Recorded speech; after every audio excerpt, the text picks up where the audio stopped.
Fala Farma, fala Vet, bem-vindo a mais uma aula. Se você está aqui a primeira vez, seja muito bem-vindo. Aqui é um ambiente onde eu falo sobre tratamentos integrativos para cães e para gatos. Se você não está inscrito aqui ainda, se inscreva que aqui sempre tem aula atualizada. Também clica aí nesse sininho para receber todas as vezes que você tiver a oportunidade de uma nova aula. E hoje eu vou estar falando sobre dermatologia veterinária, mas não tratamentos de uso tópico não, são tratamentos de uso oral. Sem grandes delongas, vamos aqui para a minha apresentação e eu vou começar falando então sobre tratamentos orais em dermatologia veterinária. Primeiro a gente precisa lembrar, entender, não sei em que fase que você está, mas rapidinho. A pele é a primeira barreira para patógenos externos, assim como o intestino é a primeira barreira para patógenos internos. Então aqui já vem um ponto e uma dica muito importante. A pele está diretamente ligada ao intestino. Então é via pele que tem a primeira barreira de bactérias, de agentes, ácaros, pólen. Outro ponto importante, a pele se renova a cada 22 ou 28 dias. Ou seja, ela sempre tem que estar sendo bem demandada. E aqui está em destaque e não é à toa que ela precisa de uma elevada demanda de aminoácidos, ácidos graxos, vitaminas e minerais. E esse é um ponto muito importante porque eu geralmente vejo alguns veterinários, alguns farmacêuticos também, pensando em protocolos integrativos, os veterinários para prescrição, os farmacêuticos para sugerir para os veterinários, pensando muito no foco da pele. Só que a pele muitas vezes é um reflexo, é um retrato do que está lá dentro. O cérebro deixa para distribuir os aminoácidos, ácidos graxos, vitaminas e minerais, por último para a pele. E aí quando a gente fala de desequilíbrio, a gente sempre lembra da falta. Tá com baixa nutrição, tá com falta de zinco, tá com falta de cobre. Mas, em alguns momentos, ela tá com excesso. A vitamina A e a vitamina D3, por exemplo, o efeito do excesso é tão parecido e é tão deletério quanto a falta. Mas aqui eu quero falar para vocês de um ponto muito importante e por isso que está em negrito, a má absorção. Então, muitas vezes é falta, mas não é a falta da suplementação, é a falta de absorção. Então, se está com uma má absorção de zinco, não vai adiantar suplementar com zinco, vai ter que melhorar a absorção. E aonde essa absorção é feita? No intestino. Então já começa aí a dica que a gente vai falar hoje sobre intestino mesmo. E com ela em desequilíbrio gera maior suscetibilidade a infecções e reações alérgicas. Qual que é o protocolo geralmente que nós farmacêuticos pegamos na farmácia ou até os veterinários costumam prescrever? Quando tem alguma infecção bacteriana, a gente vê uma prescrição de antibióticos. Quando é uma infecção fúngica, de antifúngicos, então os antibióticos, cefalexina, amoxicilina, pentabiótico, que muitas vezes é utilizado já injetável na própria clínica, E os antifúngicos mais comuns, cetoconazol e itraconazol. Junto é feito também um protocolo de corticoides, pensando num processo anti-inflamatório e que dá um resultado mais rápido, que inibe, elimina esse sintoma de maneira mais rápida, mas não elimina a causa, a gente vai ver isso hoje. E é muito comum também ser prescrito os inibidores de bomba de prótons, principalmente o omeprazol. Tem os nomes comerciais aí, mas a gente sabe que os prazóis de maneira geral, principalmente o omeprazol, também muitas vezes é utilizado para evitar uma indisposição gástrica, vômito, uma possível úlcera de uso recorrente, enfim. E também protocolos tópicos. A gente não vai falar sobre tratamentos tópicos hoje, a gente vai falar exclusivamente de tratamentos orais. Um ponto que é muito importante está negrito também, costuma ser reincidente. Ora, esse é o tratamento mais utilizado e é muito comum ter reincidência. Então, o que significa para mim, e é o óbvio, que esses tratamentos eles estão eliminando o sintoma, mas não estão eliminando a causa. Então a gente vai fazer uma estratégia aqui para eliminar a causa também, mas a gente precisa entender da fragilidade dos tratamentos convencionais. E aqui eu quero que você tome um ponto muito importante. Se você é veterinário, você precisa entender dessas fragilidades e não significa que não deve ser utilizado. Se você é farmacêutico, da mesma maneira é importante orientar o veterinário.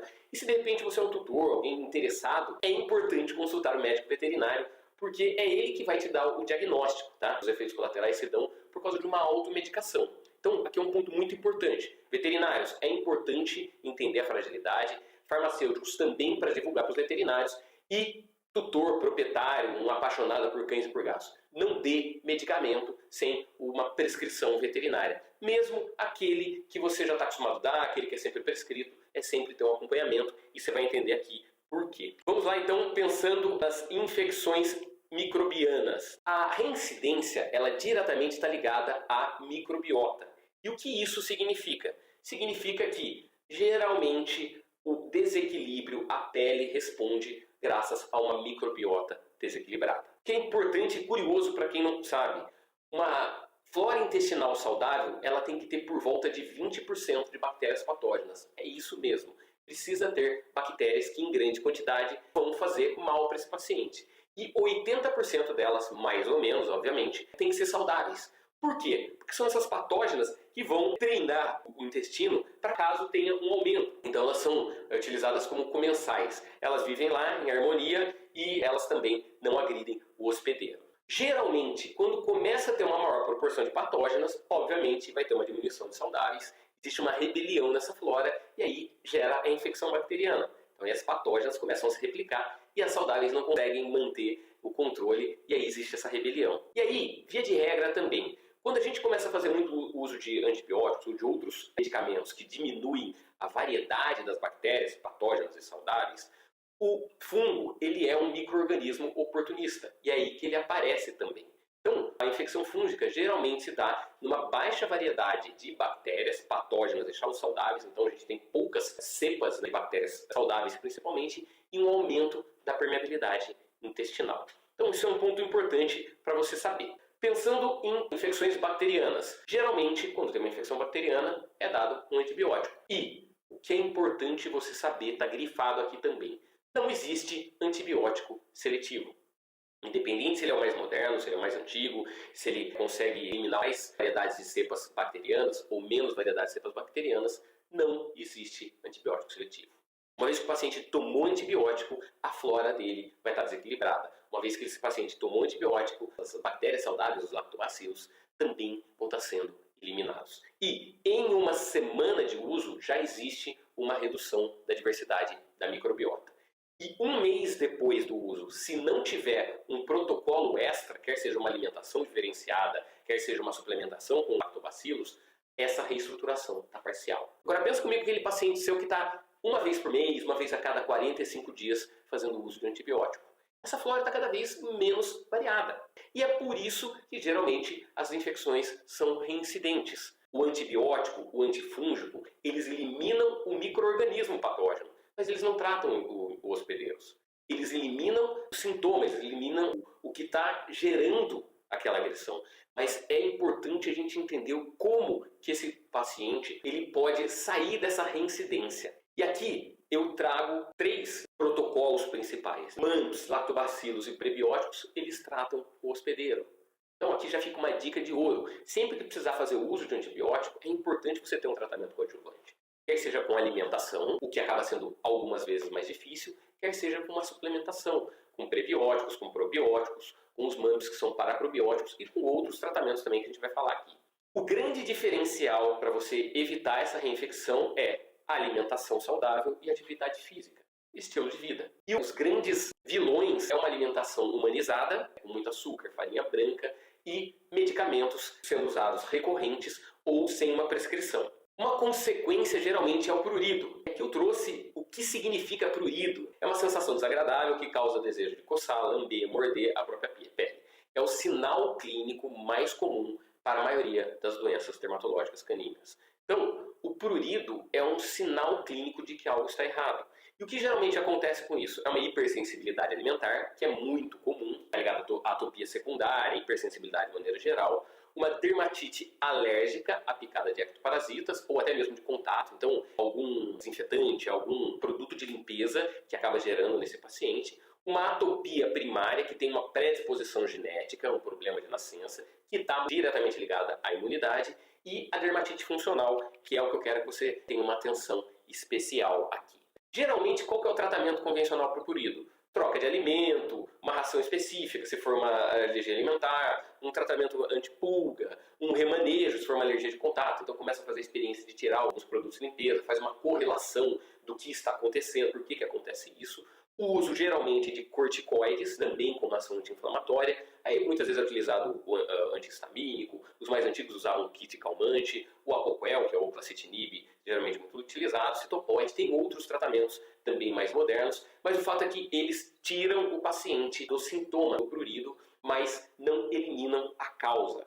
E aqui um ponto muito importante, eu sei que é um tratamento que é bem utilizado, que tem bons resultados, que é o oclacitinib, o nome comercial dele é o Apoquel. Qual que é a ação dele? Ele é inibidor seletivo de uma enzima chamada JAK, um nome mais complicado, vamos falar que é JAK, que inibe a função das citocinas inflamatórias. E aí na própria bula diz que o alvo são as pró-inflamatórias, ou com papel ou resposta alérgica a prurido. Só que um dos efeitos colaterais que está na própria bula é que pode exercer um efeito em citocinas envolvidas na defesa, então anti-inflamatórias, ou hematopoiese com potenciais efeitos indesejados. Então esse é um efeito colateral que o produto pode dar. Aí a pergunta é, por que existe uma produção exacerbada dessas citocinas? Aqui não estou para falar sobre a parte patológica, mas é uma questão que eu levanto para os veterinários, principalmente. Por que está tendo essa produção exacerbada de citocinas? E é muito utilizada, em todos os casos, os corticoides. O corticoide ele é um anti-inflamatório que tem uma ação inespecífica e atemporal. O que isso significa? Que ele atua no paciente como um todo, então por isso é inespecífica, e não dá para precisar por quanto tempo ele vai fazer efeito. Por isso que tem alguns pacientes que demoram 2, 3 meses para ter as patologias. Outros já têm uma resposta terapêutica muito rápida. O que a gente precisa entender? O cortisol é algo positivo. A gente ouve muito que o cortisol é o hormônio do estresse, então a gente tem uma tendência a achar que ele é negativo. Mas é o cortisol bem equilibrado, modulado, que gera a homeostasia, o equilíbrio desse organismo. Ele auxilia na degradação e na proporção de gordura, proteína e carboidrato. Ele estimula a secreção de ácido clorídrico de maneira positiva. Ele tem uma ação imunossupressora, tem uma ação anti-inflamatória, melhora a função muscular também. Então, o organismo produz cortisol endógeno. Quando a gente faz o uso, principalmente em automedicação, sem prescrição veterinária, de um corticoide exógeno, um corticoide de uso oral, prednisona, prednisolona, dexametasona, esse corticoide acaba interferindo na produção do cortisol endógeno.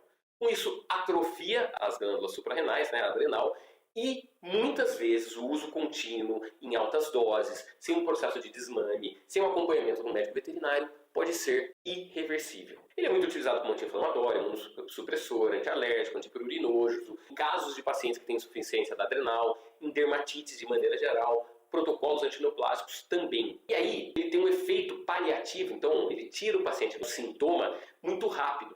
Ele também tem uma ampla aplicação. Por isso, muitas vezes, o uso é irracional. E, de novo, principalmente em automedicação.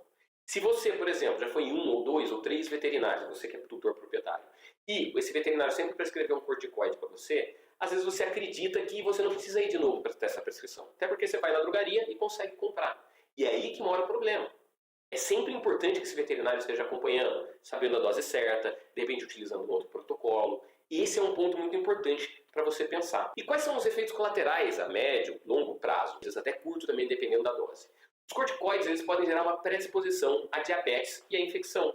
Existe uma doença, que é a síndrome de Cushing medicamentosa, que é ligada ao corticoide, usado em excesso ou desnecessariamente. Um dos efeitos colaterais, inclusive, é a alopecia. E é muito comum, muitas vezes o paciente está fazendo uso de corticoide com alopecia e de repente ele começa a não fazer mais efeito. Ele diminui a síntese de colágeno, com isso vai ter uma menor cicatrização. E ele também acaba, além de depletar mais cálcio, ele inibe a síntese de cálcio também. E aí pode ter uma atuação indireta em problemas articulares, coagulação, um desequilíbrio da adrenal, do pâncreas e uma predisposição à obesidade e hipertensão. Se você perceber, tanto nós seres humanos, quem toma ou conhece alguém que toma, ou os cães mesmo, que precisam fazer uso recorrente de corticoide, geralmente eles têm sobrepeso e até uma obesidade. O que eu estou aqui exatamente não é para jogar pedra no corticoide, realmente é um tratamento importante, vai continuar sendo utilizado. Aqui é um alerta para você, tutor ou proprietário, que costuma dar o corticoide sem a prescrição, para já. Para já não, vai com o veterinário, porque de repente você vai precisar inclusive fazer um desmame dele. E para os médicos veterinários aqui, e para os farmacêuticos, meus colegas, uma sugestão de como tratar. Então, quando você precisa de um corticoide, você vai ter que ter algumas atuações. Então, o corticoide ele tende a desequilibrar os processos metabólicos. Então, atua com tratamentos integrativos na otimização mitocondrial. O corticoide, como ele modula a secreção de ácido clorídrico, o excesso dele pode desequilibrar essa secreção de ácido clorídrico. A gente vai falar da importância do ácido clorídrico aqui. Então, precisa utilizar protetores gástricos, proteolíticos, promotores de ácido clorídrico. O O corticoide pode, a médio e longo prazo, gerar um desequilíbrio na imunossupressão. Então é importante sempre manter essa flora intestinal bem equilibrada. Com a supressão da adrenal que ele faz, pode-se utilizar os modeladores de cortisol, são os adaptógenos, então são muito importantes. E na diminuição de cálcio, geralmente é importante fazer exames e, se necessário, reposição. E isso só um médico veterinário pode fazer. Tá? Então o que está em vermelho aqui são sinais amarelos, né? o que precisa cuidar, e em verde, estratégias integrativas. Você veterinário, se você não sabe, pergunta para o farmacêutico da farmácia que costuma te atender, ele vai te fazer protocolo de otimização mitocondrial, vai falar de alguns ativos assim. Se tiver alguma dúvida, pode me mandar aqui também e eu vou respondendo aqui também. E também eu gosto muito de focar em tratamentos integrativos para esses pacientes, tratamentos de uso oral para cuidados com a pele e anti-inflamatórios naturais. Outro ponto que para mim gera uma atenção muito grande são os inibidores de bomba de prótons, prazóis. Os prazóis, eles foram desenvolvidos para atender pacientes que tinham hipergastrenemia, úlceras, erosões gástricas e duodenais severas. No início, o uso era para ser exclusivo em hospitais e em clínicas onde o paciente estava internado. Com o tempo ele foi gerando uma segurança e hoje você consegue comprar ele em qualquer drogaria. Tem pessoas que tomam para os cães e gatos imaginando que seja uma coisa com baixos efeitos colaterais. E ele tem muitos efeitos colaterais. O principal deles, né, a base dele, é reduzir até 95% do ácido clorídrico, que ideal seria ser até 3 e o pH desse estômago fica de 4 a 7. Lembrar que para nós é ruim, para cães e para gatos é pior ainda, porque o pH do estômago deles tem que ser mais ácido ainda. Afinal, eles comem ossos, eles acabam lambendo o chão, então eles precisam dessa proteção maior. E qual é a importância do ácido clorídrico equilibrado? Síntese de vitaminas, minerais, de medicamentos. Então, o uso de omeprazol com um pimobendan, por exemplo, inibe a própria ação do pimobendan. Além disso, ele tem uma ação de prevenção de bactérias, né, de infecção bacteriana, ele tem modulação dos pâncreas, então a falta dele acaba dando disfunção dos pâncreas. Modulado, ele auxilia na síntese alimentar, se o estômago estiver alcalino, pode gerar uma alergia. E um outro ponto importante, pacientes com idade avançada vão diminuindo a secreção de ácido clorídrico, chegando a uma diminuição até 30%. Então, a partir dos 7 anos de idade, cães e gatos começam a ter perda de ácido clorídrico.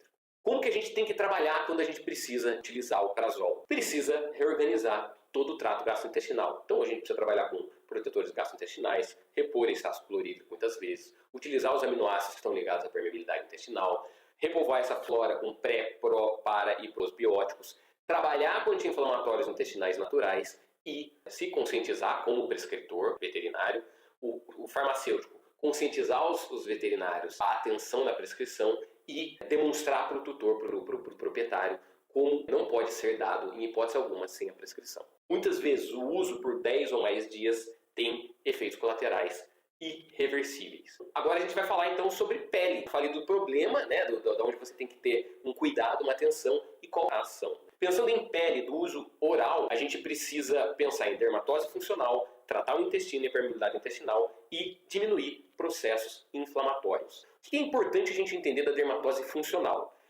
A dermatose funcional é um comprometimento da pele que está ligada a vitaminas e minerais principalmente. O que é importante a gente lembrar? Um mesmo nutriente, ele participa de vários metabolismos de várias estruturas cutâneas. Assim como os metabolismos e as estruturas cutâneas não dependem de um nutriente só. Ou seja, praticamente impossível, né? É impossível, não conheço nenhuma deficiência, a não ser as responsivas a um determinado mineral, que essa deficiência seja de um único nutriente. Por isso é importante a gente entender quais são os principais minerais na dermatose funcional. Então, o cobre, ele que traz a coloração dos pelos, ele que faz a formação da queratina. Então, falta de cobre geralmente está ligada a um pelo mais apagado. Mas é muito importante, se você não é veterinário, saber que o cobre em excesso é pior ainda. Então é importante fazer uma análise. E lembrar também que às vezes não é a falta, mas sim a má absorção. O iodo, ele tem uma atuação também muito importante no processo oxidativo da pele. O selênio faz uma modulação do equilíbrio lipídico, então aquela pele muito gordurosa, muito oleosa. E o zinco, associado à vitamina A, ele sintetiza ácidos graxos, melhora a modulação de maneira geral, cicatrização. E as vitaminas? A vitamina A ela é muito importante para a cicatrização e diferenciação dos tecidos epiteliais. Lembrar que a intoxicação é tão deletéria quanto a deficiência, então o importante é sempre o veterinário estar acompanhando. A vitamina D3, a mesma coisa, então a intoxicação também tem a mesma atuação. E a vitamina E, que tem uma atuação também de modulação do processo lipídico. Então ela também pode ser utilizada até a altas doses, mas sempre acompanhada pelo veterinário. Depois a gente vai ter a vitamina C, uma vitamina hidrossolúvel, que está ligada à cicatrização também. A biotina, que é importante para a síntese de ceramidas. E o complexo B, que é muito fundamental, é também produção das ceramidas. Eu vou parar essa aula aqui, eu imaginei que eu ia conseguir fazer ela mais rápida e acabou demorando um pouco aqui. Então eu vou dar uma pausa aqui na parte 1 dessa aula e na próxima parte a gente fala sobre os outros protocolos. Até mais!